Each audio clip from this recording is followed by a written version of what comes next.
Right, so if you're lying there right now with the screen dimmed and one earbud in, this is probably exactly what you need.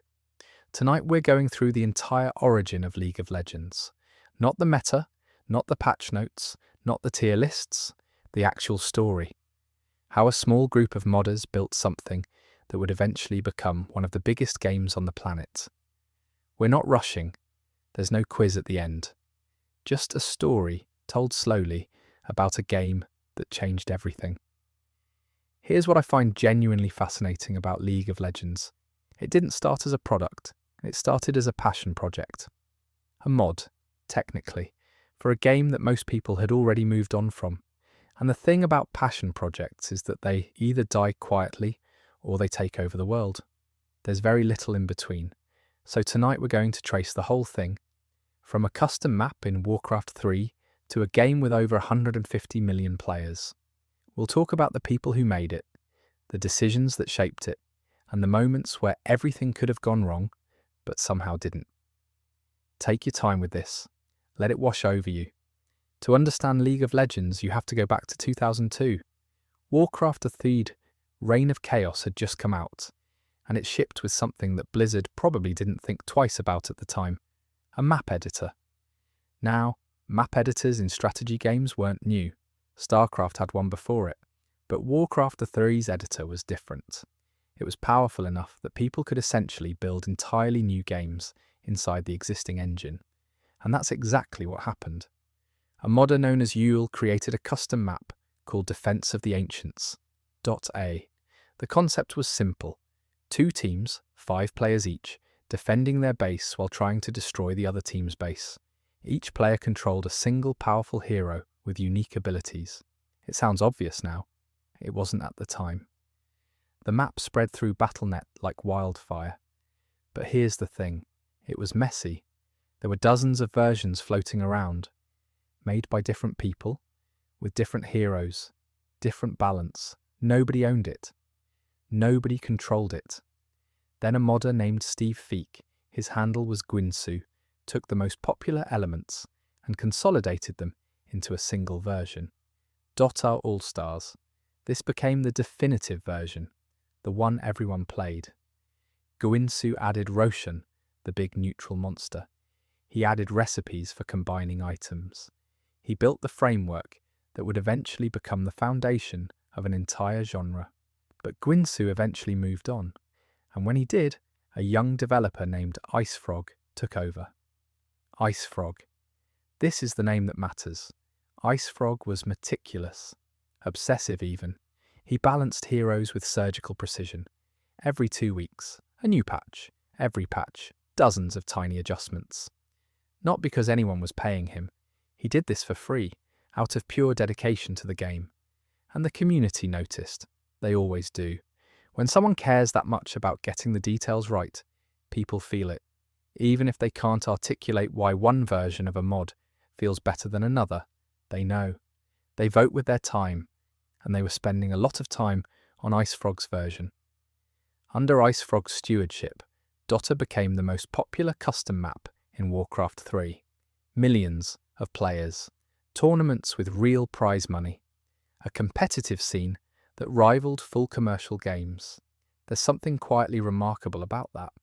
A free mod maintained by one person in their spare time, generating more engagement than most games with million-dollar budgets. That tells you something about the power of understanding what players actually want. And that's where our story really begins, because a few people looked at what IceFrog had built and thought, what if this was its own game? Brandon Beck and Mark Merrill met at the University of Southern California. They were both gamers, not casual gamers, the kind who stayed up until 3 a.m. arguing about game design over cheap pizza. They saw what was happening with DotA. They saw the numbers, they saw the passion, and they saw something that the big publishers didn't see, that a free mod built by volunteers was outperforming most commercial releases. So in 2006 they founded a company, Riot Games. The name was intentional. They wanted to make games that caused a stir, games that disrupted. Their first hire was Steve Feek, Gwinsu himself, the guy who had built DotA Allstars. That was a statement. We're not just making a DotA clone, we're making the next evolution of it. Then they brought in more talent, developers, artists, designers, people who had been part of the DotA community, people who understood what made it special. The studio was small, a handful of people in a cramped office in Los Angeles. No track record, no reputation, no money to speak of.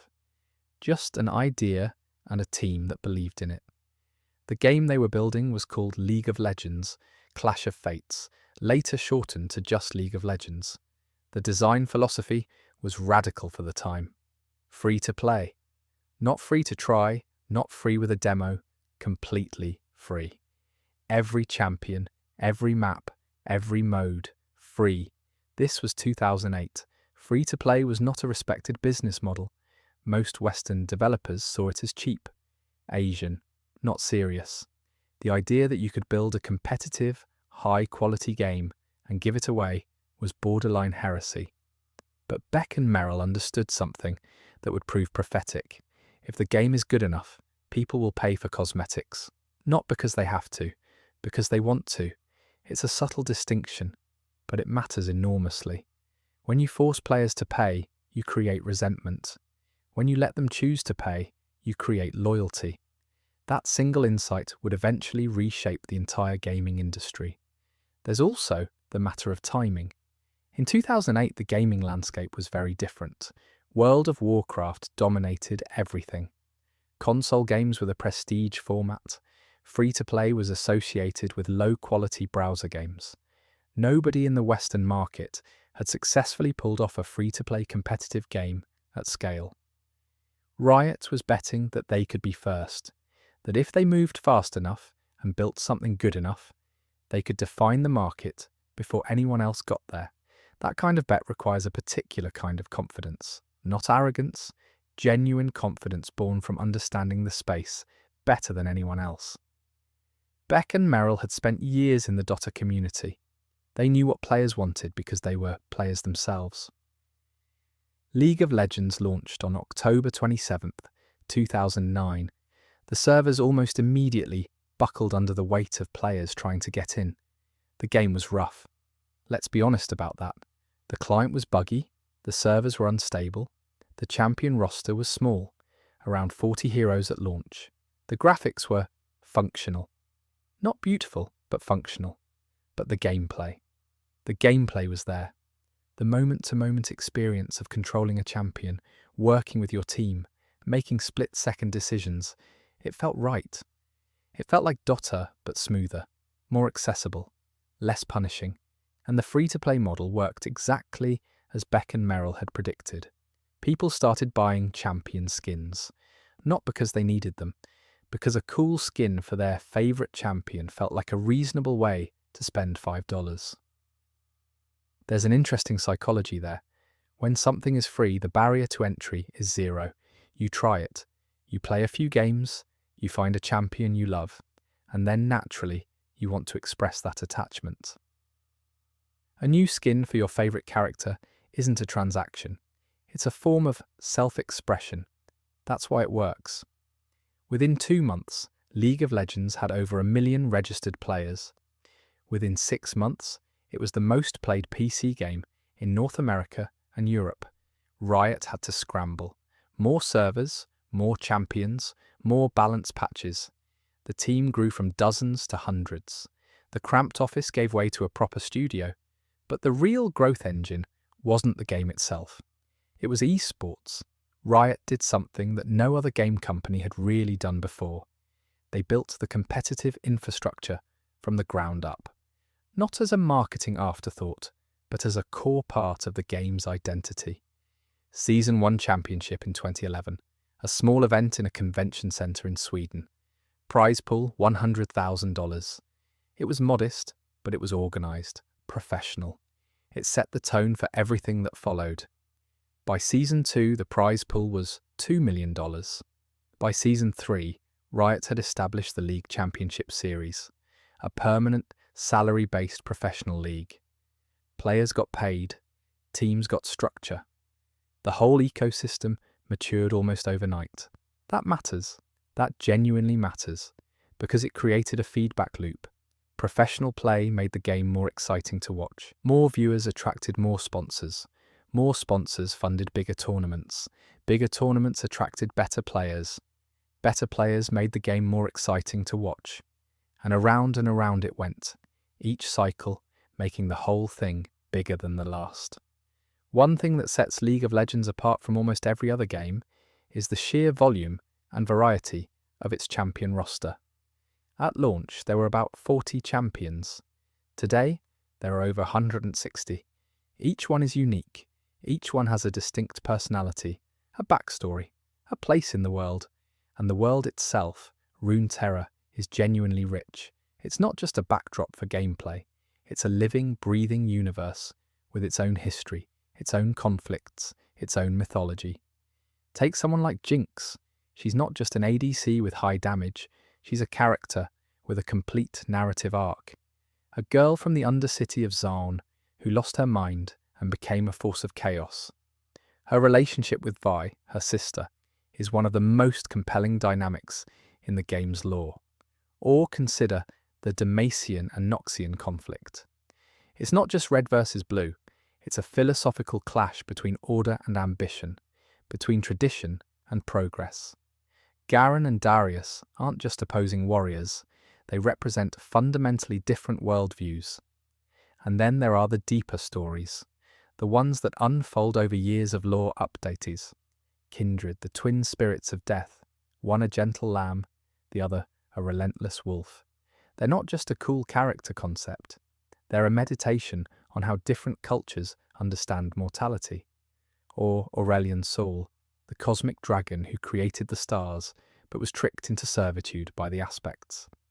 There's something genuinely melancholy about that, a being of infinite power, bound by a promise made in ignorance. Riot has invested heavily in storytelling over the years. Comics, animated shorts, novels, and eventually, Arcane. The Netflix series that proved game adaptations could be genuinely great television. Arcane was a revelation, not because it was based on a game, but because it was simply excellent television. The animation was stunning. The writing was nuanced. The characters felt real in a way that game characters rarely do. It won multiple Emmy Awards. It was one of the most watched Netflix series of its year, and it brought millions of new eyes to League of Legends, not as players, but as fans of the world. That matters. That genuinely matters, because it proved that the universe Riot had been building for over a decade was worth caring about on its own terms. You didn't need to play the game to love the characters. You didn't need to understand the meta to be moved by the story. There's another side to League of Legends that's worth talking about. The community. Online gaming communities are complicated. Everyone knows that. The anonymity of the internet brings out the worst in people, and competitive games amplify that tendency. League of Legends has, at various points, had a reputation for toxicity, but it's also produced something remarkable, a global culture that spans languages, continents, and demographics. Professional players who are genuine celebrities in South Korea, fan artists who have built entire careers around League characters, content creators who turn their love of the game into media empires. The K-pop group KDA, for example, a virtual band made up of League of Legends characters. Their debut song, Pop Stars, hit #1 on the Billboard World Digital Songs chart. A music video featuring animated game characters outperformed most real artists. That's not something you can engineer. That's something that happens when a game becomes big enough that it transcends its own medium. League stopped being just a game years ago. It became a cultural platform, and the esports side only grew. The League of Legends World Championship became one of the biggest annual sporting events on the planet. The 2019 finals drew over 100 million concurrent viewers. For context, that's comparable to the Super Bowl. The prize pools grew into the millions. Stadiums sold out. Franchise slots in the League Championship Series sold for $10 million each. Then more. All of this from a mod, a custom map in Warcraft III, built by volunteers for free. There's a lesson in there somewhere about the nature of value, about how the most important things often start as hobbies, as passions, as things people do because they love them rather than because someone is paying them to. It hasn't all been smooth, of course. No game survives for over a decade without facing serious challenges. There was the issue of the original client, built on outdated technology, held together with what the community lovingly called spaghetti code. It was slow, buggy, and prone to crashes. Riot eventually rebuilt it from scratch, a project that took years. There were balance controversies, champions that were too strong, too weak, or fundamentally unfun to play against. The community is passionate, and passionate communities have strong opinions. Every patch brought debates, arguments, and occasionally genuine outrage. There was the question of new player experience. As the champion pool grew and the meta became more complex, getting started in League became increasingly daunting.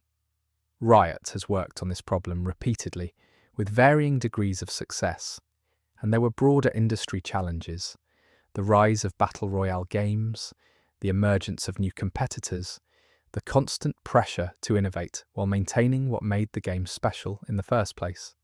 Through all of this, Riot has done something that many game companies struggle with. They've evolved without losing their identity. The League of Legends of 2024 is a very different game from the League of Legends of 2009, but it still feels like the same game. The core experience, 5 players working together, each controlling a unique champion, fighting for objectives. That hasn't changed. That's a difficult balance to strike. Change too little, and the game feels stale. Change too much, and it loses what made it special. Riot has managed to walk that line for over a decade, and that's no small achievement. So that's the story, or at least the beginning of it. A mod built by volunteers in a Warcraft III map editor, a company founded by 2 college friends who saw potential where others didn't. A game that launched rough and grew into something nobody could have predicted. What I find most interesting about the whole thing isn't the business success. It's the fact that at every stage, the people involved were just doing what they loved. IceFrog balancing heroes for free. Ginsu building the original map because it was fun. Beck and Merrill quitting stable careers to chase an idea. That's the part of the story I enjoy the most. If this helped you relax, if it helped the room feel a little less quiet, then it did its job. There's a subscribe button somewhere on this page. No pressure. The video will still be here tomorrow. Take care of yourself. Good night.